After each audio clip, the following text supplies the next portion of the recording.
Hey all you people, Snakes and Cocoon here. I'm just gonna get this out of the way first and foremost, because you can't talk about this game without mentioning it at least one point or another, so I might as well just spit it out here. This game is divisive as fuck. I've discussed a small handful of divisive titles here on this channel, most notably Resident Evil 5, and, well, the 8th installment of this very franchise. But if you're sitting here watching this right now, you probably know full well that the consensus of this particular game is about as evenly split as it gets. Granted, it's been skewing towards a more favorable side throughout the past couple of years, but the initial hatred this game received has long since lingered within the fandom, and more so within the general gaming community. You can't even make a post celebrating this game's music without some nerd chiming in to remind you of how bad this game is supposedly.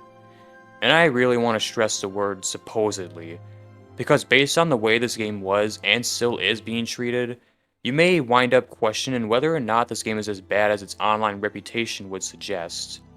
It gets so bad that I've even seen a lot of people, including personal friends of mine, who are diehard Final Fantasy fans, outright skip it despite, being diehard fans of the series.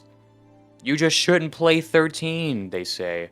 It's nowhere near as good as past titles. Just do not play it, bro.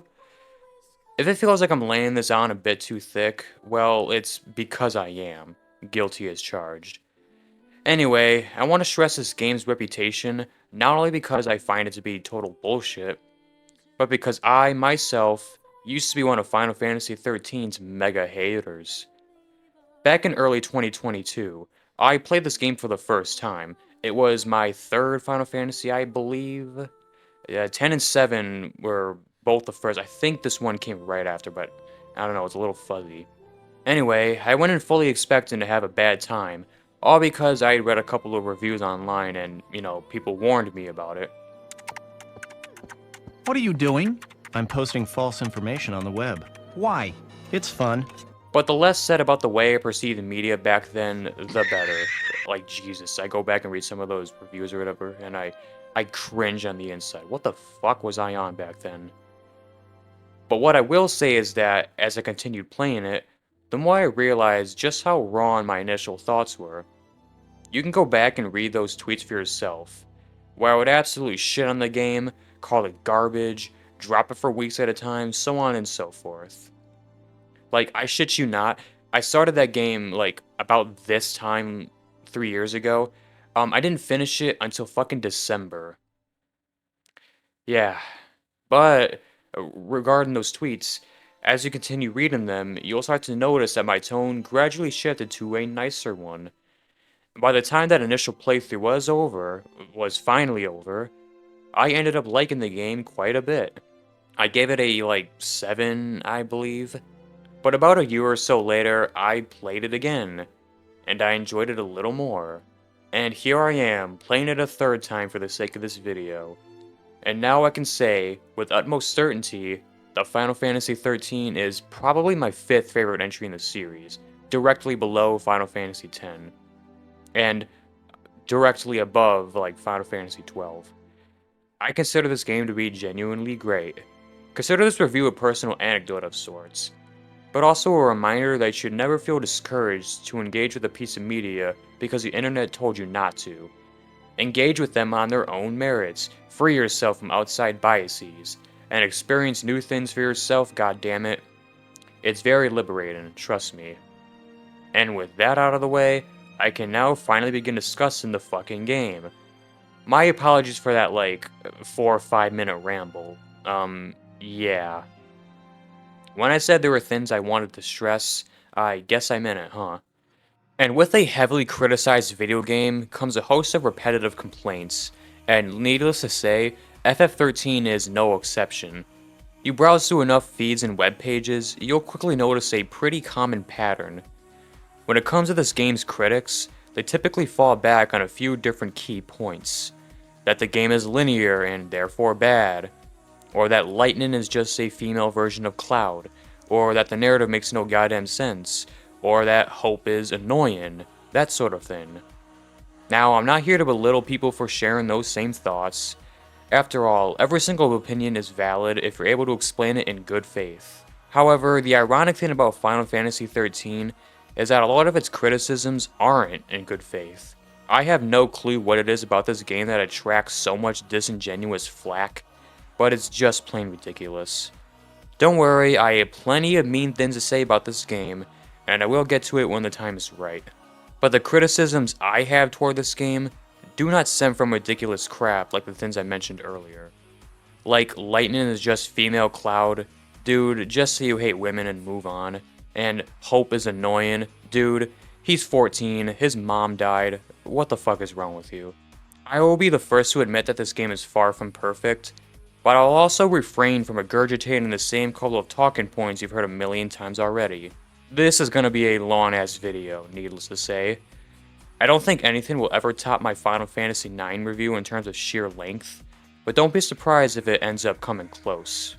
Like, I haven't even discussed the gameplay yet, and we're already, like, pushing 7 fucking minutes. Let's kick this shit down the stairs already. One last thing I'd like to mention in regards to those common complaints is that with everything people love to shit on this game for, the battle system seems to be surprisingly spared for the most part. I mean, yeah, you've got your fair share of people who claim that it plays itself, much like our last Final Fantasy game. And of course you have the linearity people complain about, but I'm talking about just like the battle system. And at least from my own perspective, the battle system of Final Fantasy XIII doesn't seem to be discussed all too much. At least not nearly as much as the linearity, or the characters, or even the fucking data log. Anyway, I'm gonna go out on a limb here and say that, in terms of those sheer mechanics, Final Fantasy XIII has one of the greatest battle systems in the entire franchise. Bold claim, I know, but hear me out for a second. I get that games such as 6, 7, and 10, and many others all have phenomenal battle systems that I've shared an endless amount of praise for. But man, once Final Fantasy XIII really gets going, 20 hours in, and you're able to start customizing your party, it ended up making for some of the most fun I've ever had in an RPG. And what I look for in an RPG, above all else, is a system that opts for strategic gameplay, a system that incentivizes quick, methodical thinking, but with mechanics that players can optimally experiment with, giving them numerous ways to adapt to rapidly changing situations. This was true for Final Fantasy X with its ingenious and seamless substitution system, but is doubly true for Final Fantasy XIII and its incredible paradigm system.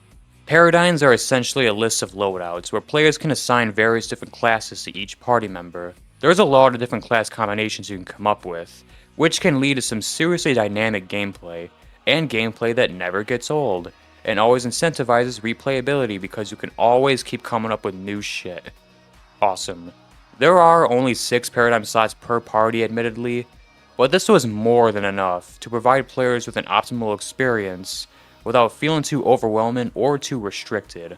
You can have 3 commandos active for an all-out ransacking, a sentinel, synergist, and saboteur to ensure that you have the desired buffs and debuffs rather quickly.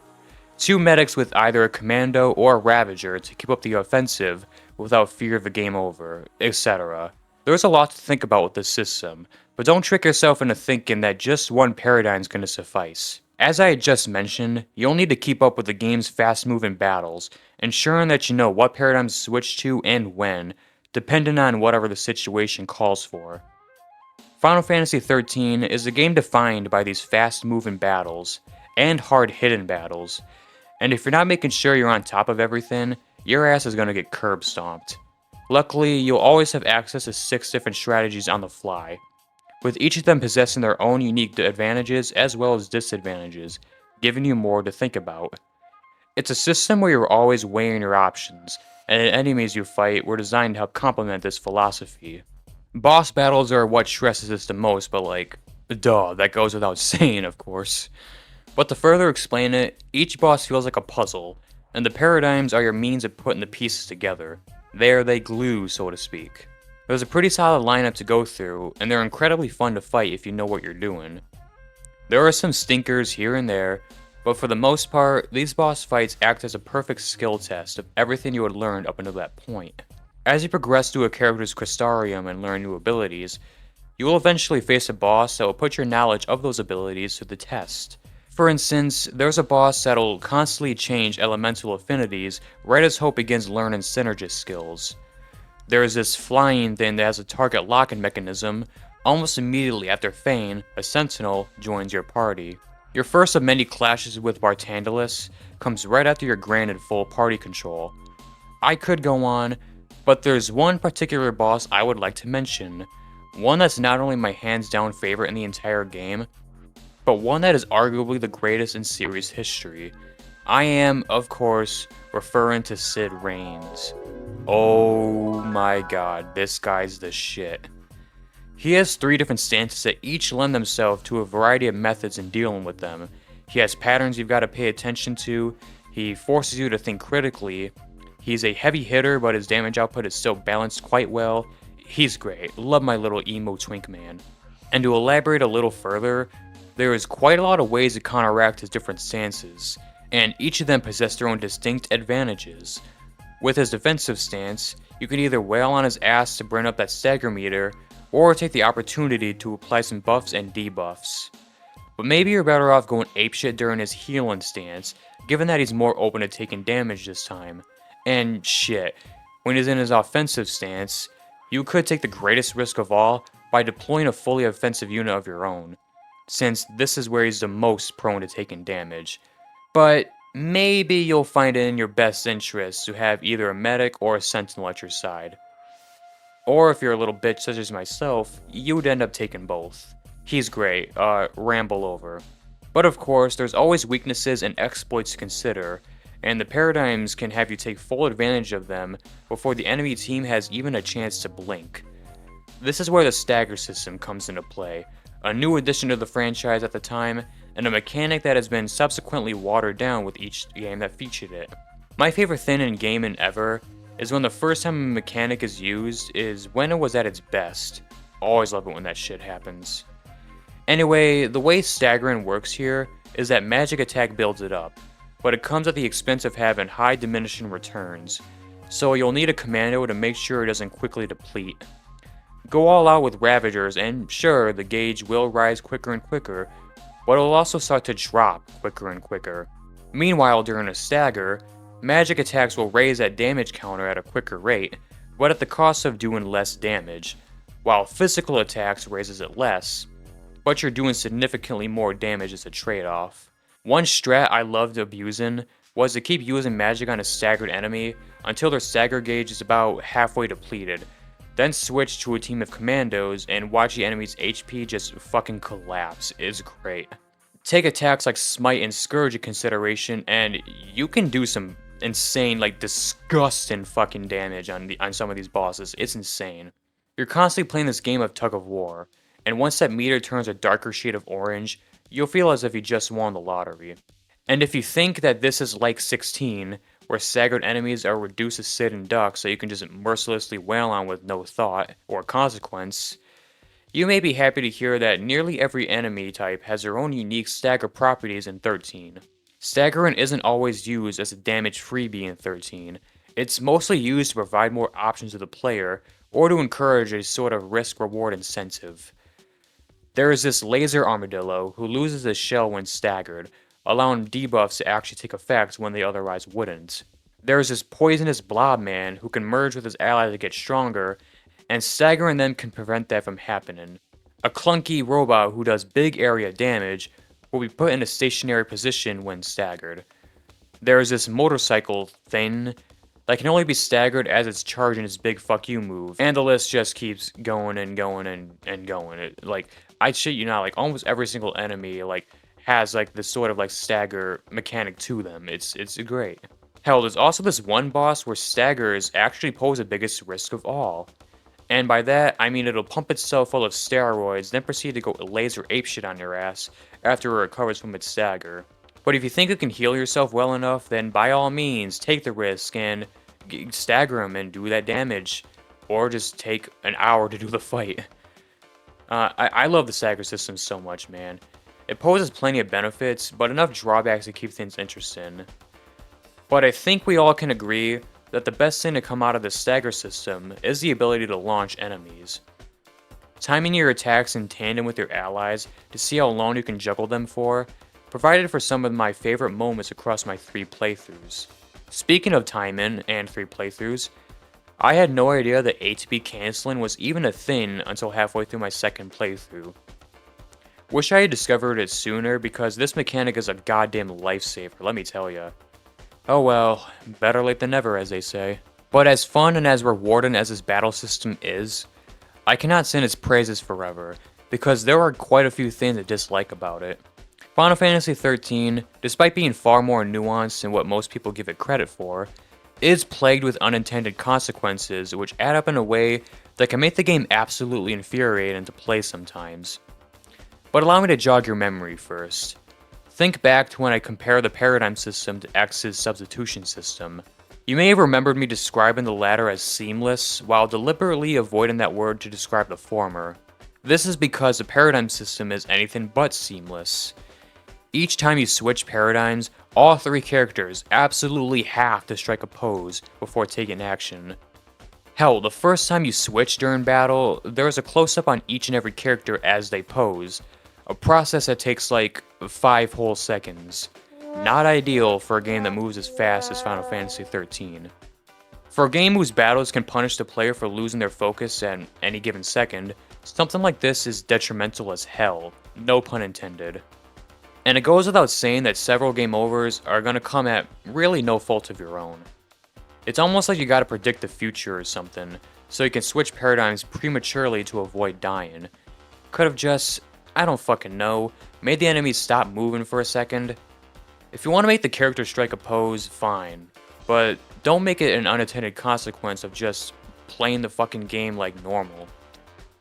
Final Fantasy XIII is another real-time RPG, much like Final Fantasy XII, meaning that in both games, both parties move around arbitrarily, and this too can fuck you over and there's nothing you can do about it except cry.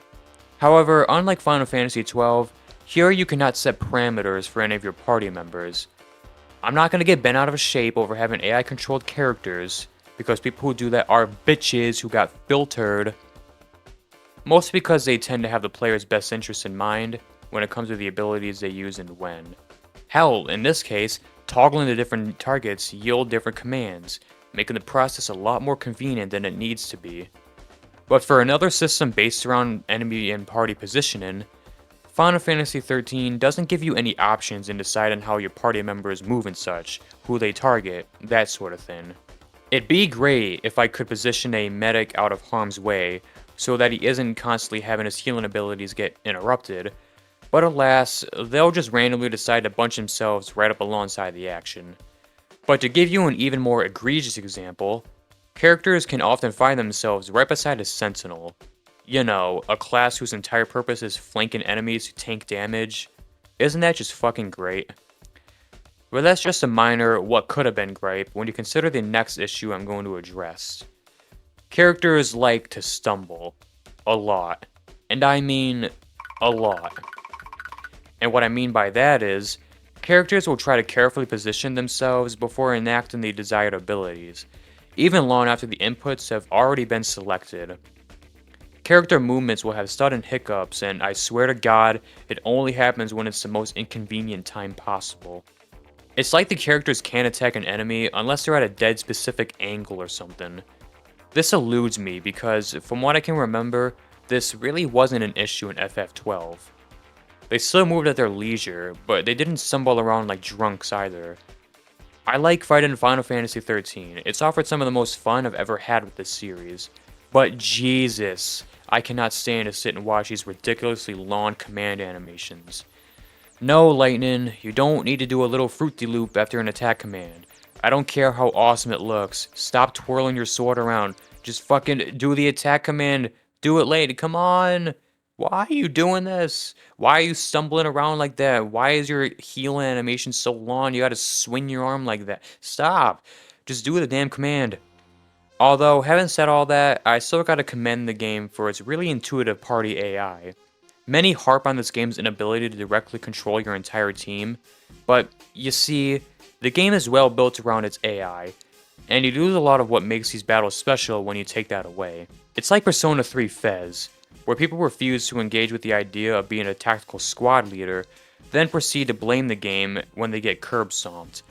No, Mitsuru will not abuse marrying carrying all the time if you actually know how to be a leader and command your team efficiently. If you just stick her on the basic command selection, of course she's going to do the same move over and again, you fucking idiot.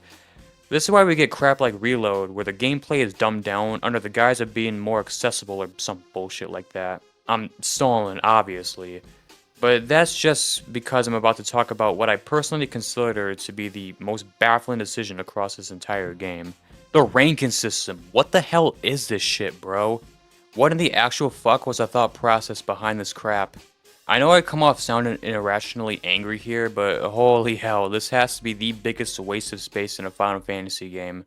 Now, theoretically speaking, a ranking system in a Final Fantasy game sounds dope, and should it be implemented properly, it would stand to benefit the player in numerous ways. However, the problem with 13's ranking system is that it behaves less like an actual ranking system and more of an end screen that vaguely tells you how well you did in battle. It sucks. It does nothing, it means nothing, and I feel nothing. It'd be one thing if the number of Chrysogen points you earned, not abbreviating that, had depended on your rank, but you earn literally the same exact amount no matter what. You could take 15 minutes to kill a pack of street mice, and it wouldn't have even mattered, because you still got the same amount of cherry pies each and every time. So it begs a question of what the fucking point is. Temporary satisfaction, I guess? I mean, I like the sound it makes when a row of stars smack your screen. It's euphoric, I guess. And another thing, these par times you set for every battle are painfully generous. Like, it gave me this many minutes to defeat these fucking robot penguins, like, who do you think your player base is? IGN? That's enough whining about Innocuous shit. What about the thing you spend those delicious cherry pies on? Oh, you mean the watered down sphere grid? Yeah, that. Yeah, unfortunately the Crystarium is a little lame. By no means bad, but if you've already got your fair share of what the aforementioned sphere grid had to offer, this is gonna feel like a major letdown. The Crystarium is made up of several individual upgrade paths, offering less room to experiment with progression, and therefore less choices to make, less risks to take. You can go off the beaten path to unlock stronger abilities and stat boosts at the expense of a teensy bit more points, but that's about as deep as it gets. It's not as satisfying to develop your characters when you could just dump a bunch of experience every so often, then just carry on like it were nothing. It's not as engaging when the only available risks are grabbing a larger strength boost that's like 2 spots off the main path. It seems as if they opted for balance above all else this time around, which would explain why each character is relegated to only 3 paths throughout 3/4 of the game, and why you can't progress past a certain point until you defeat a boss significant to the story. In other words, grinding in this game is virtually impossible. And while I can appreciate that and understand the merits behind this change, especially since the game is well designed around these changes, that doesn't make me any less disappointed. But it's fine, I guess. The Crystarium is a resounding fine, I guess. As a more standard progression system, it does its job well enough, I guess. It's visually and sonically pretty, and you can immediately feel the dubious amount of Chrysogen points you were just dumped onto your characters. It's just that after so many hours being poured into 10 and 12, 13 left me wanting just a bit more out of its progression system. Same can be said for the game's equipment system too, matter of fact. The way equipment works in this game is a little odd. Not in the sense of how the equipment is obtained or used, but in the sense that a certain feature sort of trivializes the entire system, and renders the whole process of using new equipment redundant. Final Fantasy XIII features an equipment leveling system, a neat concept, but with wonky execution. Like I said, equipment behaves just as you would expect it to. They've got their stats and a passive ability as their main selling point. But you see, the leveling system is busted as all hell. Items aren't that hard to come by, and some of them can grant enough XP to boost a piece of equipment an entire level. Multiple, actually. Whatever ability that comes with a weapon or whatever just simply isn't going to compare to the ludicrous amount of stats a plain old sword you found hours ago has. I'm not denying their usefulness, but given the choice between a super cool ability that does a super cool thing, and something that possesses roughly 3 times the amount of strength and magic, Yeah, I think the answer to that question is pretty fucking obvious. The system was a neat idea for sure, but the devs ended up shooting themselves in the foot by making it so comically exploitable. Like, I'm almost positive you can beat the game with your starting equipment. It truly is that goddamn busted. Yet another common JRPG mechanic that feels weird as hell in this particular entry. I enjoy this game to bits, and I will defend it to my dying breath, but I still can't help but to feel conflicted on a majority of what it offers. Now, I want you to listen closely. Real closely. Press your ears against the speakers. Press your headphones against your ears. Do whatever you gotta do to make myself louder and clearer. I am going to say something incredibly controversial. Something I am absolutely certain that none of the people watching this have ever heard before. Something that is bound to get me canned. And I want to make sure you all hear it with as much clarity as humanly possible because damn it, it's going to rock your entire world. This game, Final Fantasy XIII, is linear. Yep, bet you never heard that one before. Okay, all joking aside, I find it rather odd that out of all the weird shit this game pulls, the fucking level design is what ended up being the most contentious topic. Not that I don't understand how it got that way, it's just strange to me that something so largely innocuous is what stood out to people the most. I mean, they're just hallways. In a game where you play as a group of fugitives constantly on the run, it makes sense for the layout to be designed this way. It's odd how so many people have blown this aspect out of the game way out of proportion when it takes 2 seconds to piece together the reason why it's designed this way. It doesn't even work on detriment to the gameplay all that much either. There are enemies to fight on every corner, with larger hordes guarding treasure you may want to grab if you're willing to take the risk. Neat little gimmicks sprinkled in here and there, etc. Yeah, honestly, the complaints toward the game's linear level design is kinda bullshit. Especially when you consider the bloated catalog of meandering open world games there are nowadays, and the relief that comes with playing something a lot more straightforward. This whole argument of linearity being an inherently bad design choice is one I've grown increasingly tired of hearing over the years. Like anything else the game throws at you, linearity can be great, so as long as it's intrinsic to the game overall, both in terms of gameplay and storytelling. When linearity is intrinsic, we get Devil May Cry 5, an action-packed romp with strong focus on set action and set pieces. When we get linearity that isn't intrinsic, we get Resident Evil Village, a plot and mess that carries a facade of being a game with exploration, but is littered with a bunch of disengaged hand-holding. Linearity can be a great tool, it just has to be used to complement the game's overall design. Good linearity can instill a laser focus on high-octane, moment-to-moment combat, which is why linear games such as Resident Evil 4 excel. It makes even more sense in RE4's case, due to its unique tunnel vision style of gunplay. Conversely, the remake allows for strafing, and the level layouts are more open to complement this change. I apologize for bringing up unrelated games, but I think you can see my point by now. Anywho, it can also be used to enhance the overall themes of the game's narrative, which is where Final Fantasy XIII comes in. In a game where its characters are constantly struggling with inner turmoil, its linear design helps to put us in their shoes. We closely follow beside them in their quest for hope, in a predicament where most would have abandoned it long ago. But that's just one way this game uses elements of gameplay to help communicate its thematic ideas. It's one of the things I cherish the most about the video game medium, and Final Fantasy XIII does just this with a lot of its mechanics. I'm technically still in the gameplay portion of this video, but let me go ahead and throw up a spoiler warning just to be safe. And by the way, spoilers will persist throughout the rest of the video from this point onward.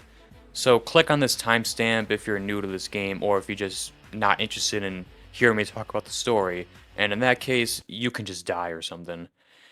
Anyway, getting back to the level design, you eventually find yourselves in Grand Pulse, a place that is literally described as hell on earth by the characters themselves. And once you know it that, the first time you're free from any pursuers or scrutiny is when the layouts become more open. Much more open, matter of fact. I'm talking like, if it combined all the other level layouts from throughout the game, it still wouldn't be as big as Grand Pulse. It's a crazy skill test that features a variety of pretty nasty enemies to fight and challenges to undertake.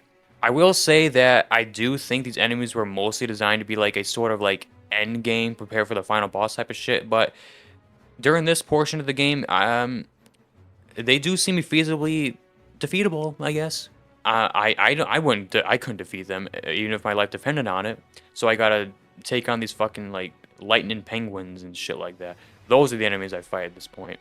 Anyway, I like these fights, and I think they make for some of the most engaging moments in the entire game. But I'm not gonna lie. Getting through these challenges can be an absolute chore, given the sheer scale of Grand Pulse. But in terms of story, it's pretty damn fantastic.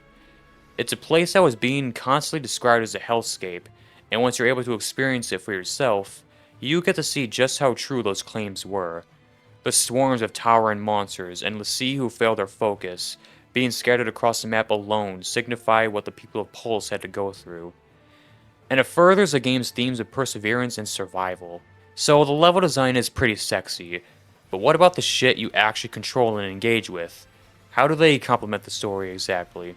Well, some of these elements do so in pretty obvious ways, but there's plenty of subtlety to be found here as well. For instance, the most famous example of this is during the first two chapters where, before our characters are turned into Lassie, they only have 2 ATB gauges, meanwhile Vanille already has 3. Ah, clever square, I see what you did there. I also love how their Lassie brands grow bigger and brighter as the game progresses. Like, towards the end of the game, they're like tomato red. Like, you can see them when like the camera isn't even like, is like panning across them and shit like that. It's crazy. I also love how, during the early chapters of the game, the team is split up in a way that accommodates their individual character arcs, like Hope going along with Lightning so that he may gain the strength and courage to confront Snow, or Sazh and Vanille run in the opposite direction to escape their fate. But above all else, I love how this game handles its summons. Instead of being some roided up Pokemon that you can just have on your person, summons in Final Fantasy XIII are, at first, a boss you have to defeat. You not only get to summon them afterward, but you also gain an additional ATB bar. Eidolons in FF13 are a manifestation of Lassie's willpower and the final droplets of hope they cling onto. They represent the final test to see just how strong their resolve really is. Surpass this test, prove your resolve, and walk away with a brand new power you command at your leisure. It's a fantastic way of symbolizing the will to push on and to take control of your destiny. They're also just very fun and well-designed boss fights in general. Them casting Doom at the very start, turning each fight into a timed conflict, is just further symbolism of Lassie's plight. In this case, it highlights just how little time they have left before they become a fucking monster, literally. They have to act quick or else, well, it's game over, both figuratively and literally. Utter fucking brilliance! Yeah, if I haven't made it clear enough already, Final Fantasy XIII has a lot of story-related concepts that are just remarkable. It is definitely one of the most creative narratives we've seen across its long history. Lots of great ideas to get excited about, but at the end of the day, concepts are still just concepts. You can come up with all the neat little ideas of space in your fat melon head can allow for, but if you can't write a story that really does these concepts justice, then what's it all for, right? Yeah, unfortunately, Final Fantasy XIII has a lot of ideas that didn't pan out very well. Whether it's due to a lack of development or just outright poor execution, the narrative of Final Fantasy XIII is a good, perhaps even great, but fatally flawed one. The first thing people point to when they make this argument is that it doesn't convey its terminology to the player very well, thus making the in-game glossary a necessity to use. I am pretty mixed on this argument. On one hand, it's not all too difficult to understand the world of FF13 if you're just simply following along and paying attention like you normally would. You'll be able to understand what's at stake with our party and may even grow emotionally attached to them. On the other hand, this game does not leave the greatest first impression in the world. Right out of the gate, and I mean right out of the gate, this game smacks you in the mouth with all this jargon involving Lassie, Fal'Cie, Pulse the Cocoon having different types of them, something called a focus, all that jazz. And this is all occurring during the Purge, So with all these weird terms being thrown around in the middle of all this chaos at the very beginning of the fucking game, this may leave players stomping on those brake pedals. Again, as you naturally progress through the game, you should be able to understand what all this shit means, but it doesn't start out that way. It bombards you with so much information so quickly, it's tough to really absorb it all. Even other Final Fantasies that started out with chaotic openings made its terminology very clear from the get-go. Like in Final Fantasy VII, the game was able to properly convey what Shinra is, and why we need to get rid of those damn reactors. All without detouring from the opening's breakneck pace. So I guess a datalog is sorta necessary, but also not? It's a little weird, and I suppose it depends on the person. However, in regards to understanding certain plot elements, the datalog is kinda necessary. And by certain plot elements, I'm mainly referring to a few of the game's side characters. We get to know our main cast well enough, fortunately, some less so than others, and I will get to that in a moment, but this game's side characters didn't feel fleshed out at all. Like, this is the one Final Fantasy game that I played where I felt it lacked a genuinely engaging and well-developed antagonist. Bartandalus is considered the primary antagonist of the game, but Christ, he doesn't even hold a candle to really any of the franchise's other big baddies. Comparing him to the likes of Kefka or Sephiroth is an absolute joke. And hell, I'd even argue he's inferior to some of the antags from games I'm less than passionate about. Vayne Solidor, Arden, even Ultima. Yes, even fucking Ultima was a more engaging antagonist than this fucking Terry Bradshaw Pope looking ass. Seriously, this guy's underwhelming as fuck. Anytime he popped into the story, moments that were damn sparse, I couldn't help but to ask myself, wait, who are you again? The other antagonists don't fare any better. For a series renowned for having multiple fantastic antagonists that are, in several cases, better than the main antagonists, Kuja is a fantastic example of this, Final Fantasy XIII is one entry that doesn't continue this trend. Take this character, Gilles Nabat, for instance. A character who can hardly be even described in any meaningful way because the story does nothing with her. Like, her purpose in the entire story is to observe Dodge's progress as l'Cie, and in order to do that, she had to form a fake relationship with Sazh. Lots of potential for an interesting character dynamic that quickly fizzled out because this entire character was promptly scrapped once the plot needed to move on to the next big arc. And it ain't like they do much with her prior either. Before she reveals her intentions in Chapter 8, she is shown, get this, once, in one cutscene, where all she does is, like, smile and giggle. Could you imagine if this dynamic between her and Sazh went literally anywhere? You see, that's the issue though. A lot of the shit in the story goes nowhere. This SciComm general, whose name I can't even fucking remember, is a bigger casualty. The datalog hints at a more interesting character than what we actually see in the game, and I think you can say that for a lot of the stuff in this story. He does have this nice, triumphant scene of closure where he's like, "Oh, perhaps I was wrong this whole time." Then he blows himself up. And, well, that's pretty much it. A lot of these characters become more interesting to read about than to watch, and that's a crying shame. So I guess, in a sense, the datalog is kinda necessary in the end. Because all the story potential is conveyed in the most compelling way ever. And you'll wind up having to read their datalog entries to learn the things that the game should have told through actual subtext and things of that nature. And this issue of things going nowhere would even trickle down to the main party as well, Snow especially. Don't get it twisted, I like Snow as a whole, quite a fair bit honestly. What I enjoy about him is not just his tenacity in helping others or his endearing meathead attitude, it's actually the way he subverts the whole self-proclaimed hero cliché. Snow serves as a pretty unique deconstruction of the archetypal masculine hero. The man with a joyous do-good demeanor, who's always willing to help people because it's the quote-unquote right thing to do. But this willingness comes to a fault. He's so stuck up in his heroic ways, and his main character conflict stems from learning to accept that this blind heroism has consequences. Snow is ready to take the mantle of hero, but he's too mentally and emotionally fragile to accept the responsibilities that come with. His idea of saving people is unnuanced and completely restrained to a tunnel vision. Save the day, then go grab some celebratory grub at Chili's or something.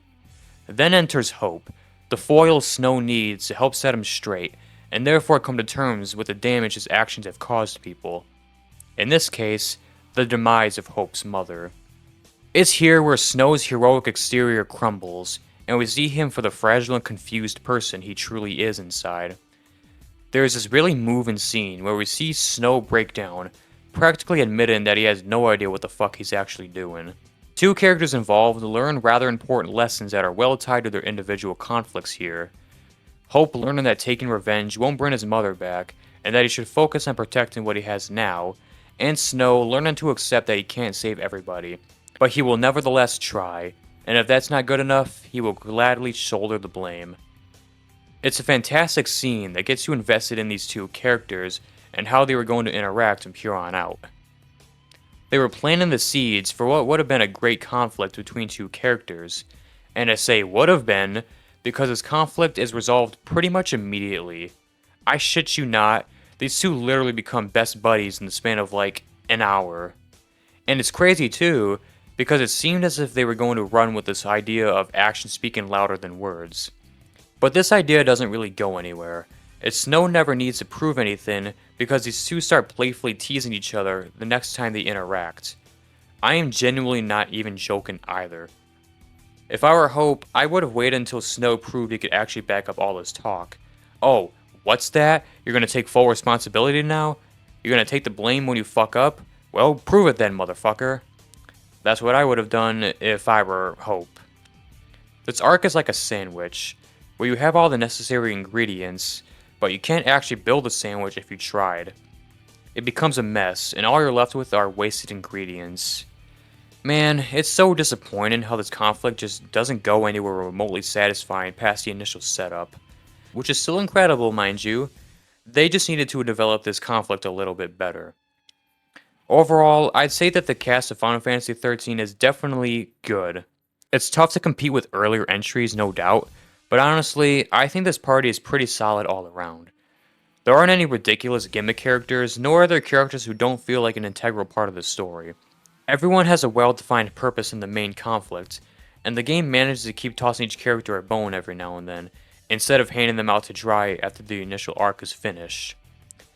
Then again, I can't say that any of these characters are among my absolute favorites either. There aren't any useless characters like Kamari or Pranello, but there also isn't a character quite on the level of Terra or Vivi either.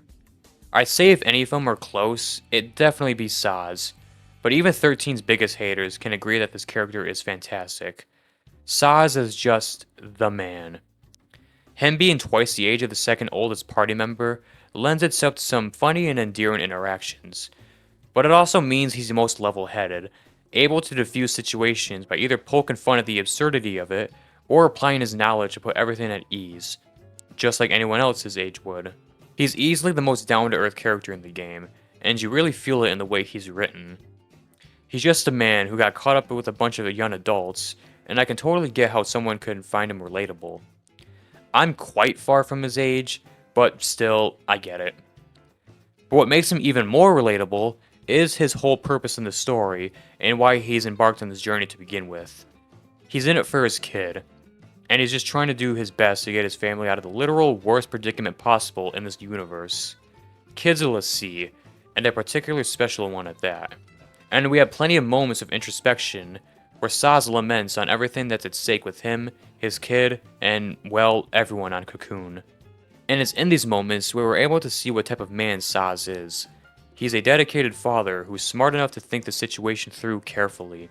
We see this the most during this key scene in Chapter 8, that's gone on to become a personal favorite of mine. So, Vanille and Sazh are running around in Nautilus, when they stumble upon who else but Dodge. And from Sazh's expression alone, you can tell that something's not right here. What gets me about this scene is that Sazh's reaction is completely organic. He isn't exactly happy to see Dodge. Matter of fact, he's terrified. He knows something's up, and the whole tone of the scene just says it all. And lo and behold, Dodge ends up turning into Crystal, completing his focus. Fuck, this whole chapter was just one gut punch after another, and I like it when video games give me depression, so of course I'm gonna sing its praises. Anyway, this was not only a significant chapter for Sazh, but it was also a significant one for Vanille as well. Because up until this point, Vanille had been bottling up quite a bit of guilt behind this facade of cheery cuteness and shit. There were some hints dropped here and there, and I think they managed to convey this sense of foreshadowing in a way that it felt was particularly captivating. Like this one scene where she runs out into the rain to hide the fact that she's upset. Hardcore. And then the 8th chapter rolls around, and it's then where we learn that Vanille did a little fucky wucky. And look, I don't mean to keep bringing up this chapter, but the way everything we learned throughout prior chapters just culminates here is just, yeah, what other adjectives do I have left to use at this point? And from here on, Vanille learns to confront her guilt, right her wrongs, and save Cocoon alongside Fane. Alright, okay, and now that I bring her up, okay. Look, I'm not the type of person to claim that clearly platonic fictional relationships are queer-coded or whatever.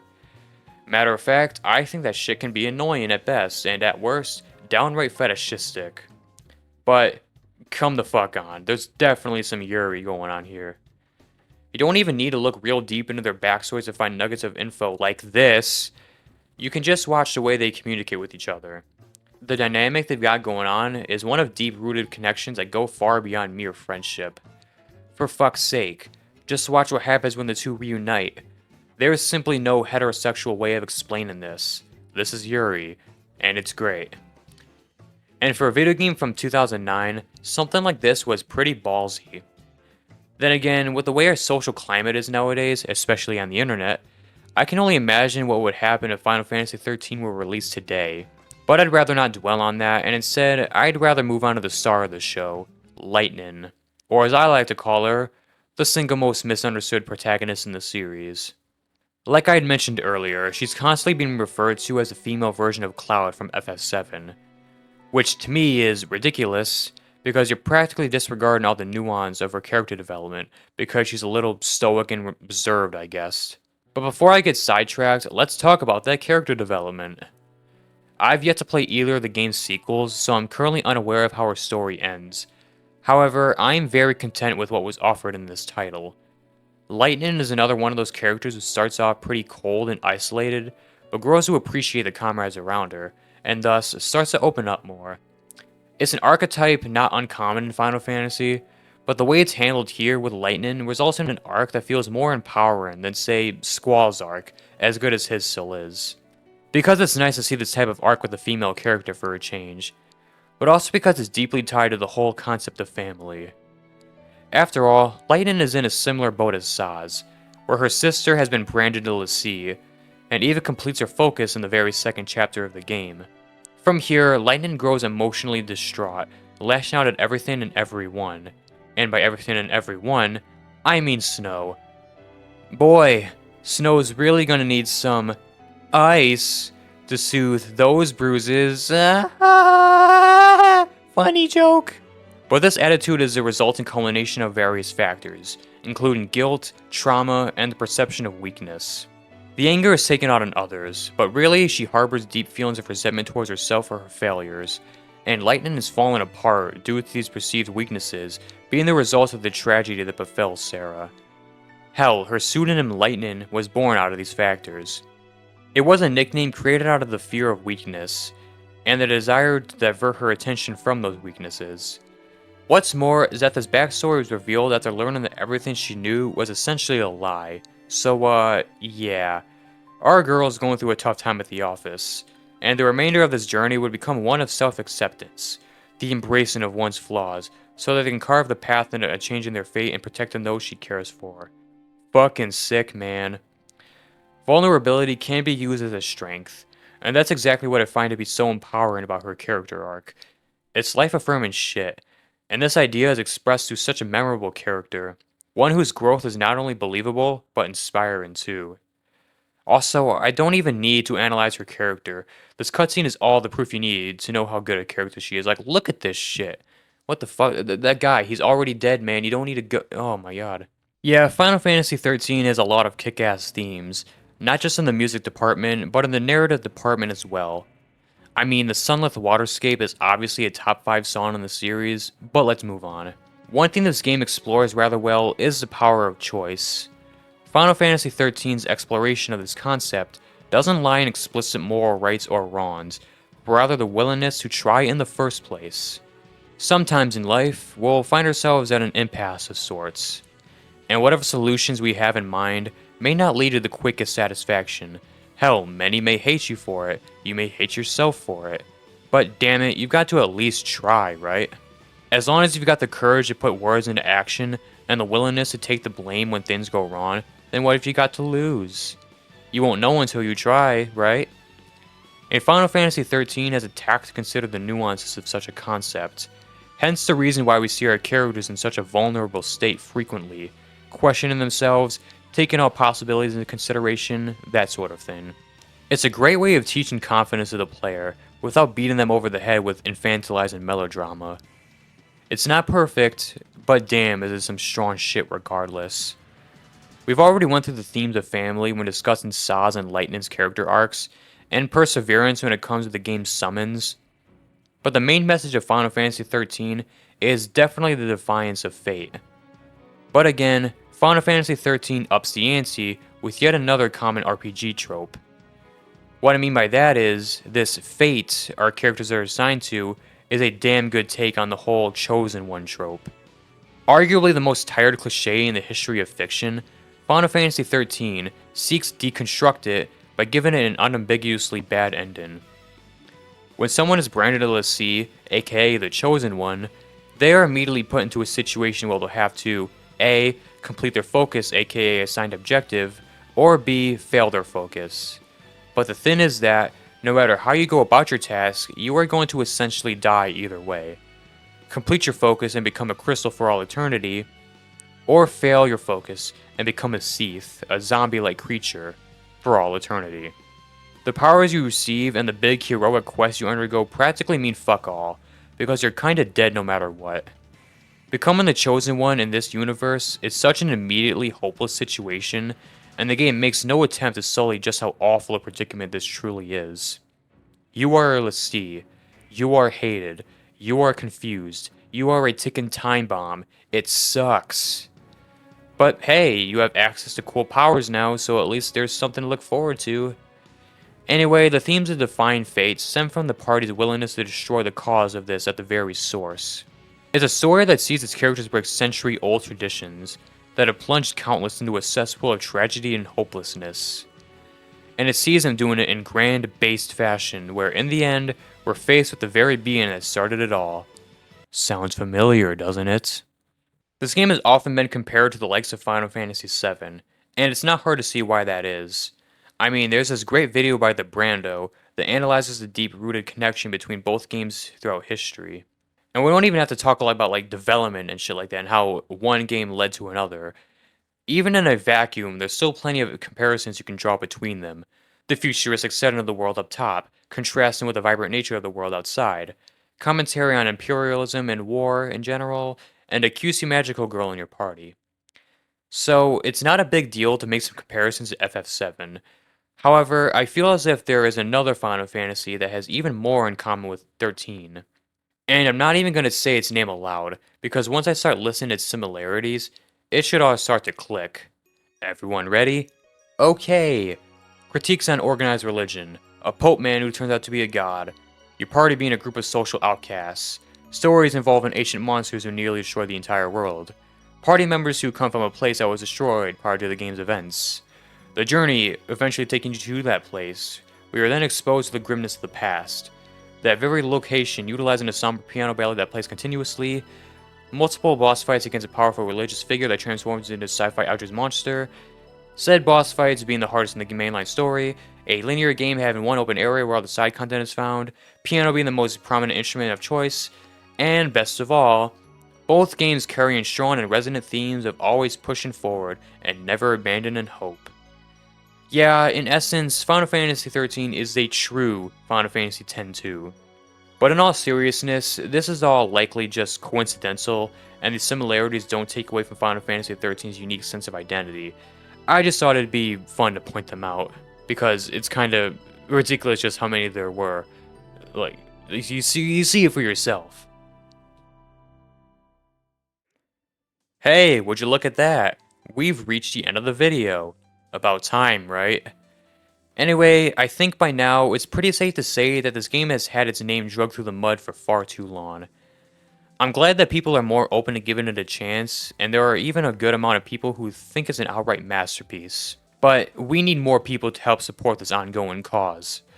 And if anything I've said so far interests you, then by all means, give it a shot. Even if you've already played the game and didn't like it, you can give it another go, and maybe you can find something to appreciate here. I did, and hopefully you can too. It's such a shame too, because in a way, I can't help but to feel as if the era in which it released played a significant role in its reputation. For all the weird mechanics and half-baked story elements that this game has, if it did end up dropping within the last 10 years, I genuinely believe it would be looked at with higher praise.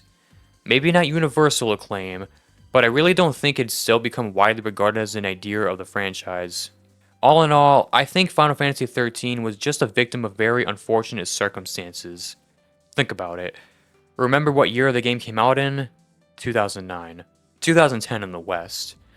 And if you remember or at least know what the gaming industry was like back then, you'd likely recognize that turn-based RPGs were practically on life support at the time. Racers, rhythm games, and stool-tinted shooters were all the rage back then. Nobody gave a fuck about these gay anime games anymore. So, for a game like Final Fantasy XIII to chime in and try to break the mold in a genre many would quickly lose an interest in, yeah, it makes sense why people didn't take too kindly to it. But you see, that's where the power of revision comes into play. I know that people like to abuse this power to say stupid shit like Devil May Cry 2 was actually a masterpiece and you're all just wrong, but when it's used correctly, we get situations like this, where people have started to come around to a game that was unfairly trashed on during its initial release. Revisions work when something is divorced from the context surrounding it, and is instead judged purely on its own merits. Something is misunderstood upon release, but gradually understood as time goes on, and I think that's a beautiful thing. Now, if Square Enix could finally give this game a proper fucking remaster, that'd be great. But I don't know, man. After experiencing Rebirth and 16's ports, Square Enix will probably end up doing this game an even bigger disservice than their initial mediocre PC port. Whatever, they'll probably run everything through Unreal Engine 5 and fail to give it ultra-wide support, and the game can't even run at 60 FPS without frame generation. A feature that probably will lack also. Fuck, these ports have gotten bad lately. Anyway, go give Final Fantasy XIII a chance, bitch. It's a good game. A very good game. Not a masterpiece, and it has its flaws, but I think you should still play it. Because, damn it, it deserves another fucking chance. Society should give it another chance. I'm feeling a strong 7 to a light 8 on it. See you bitches later.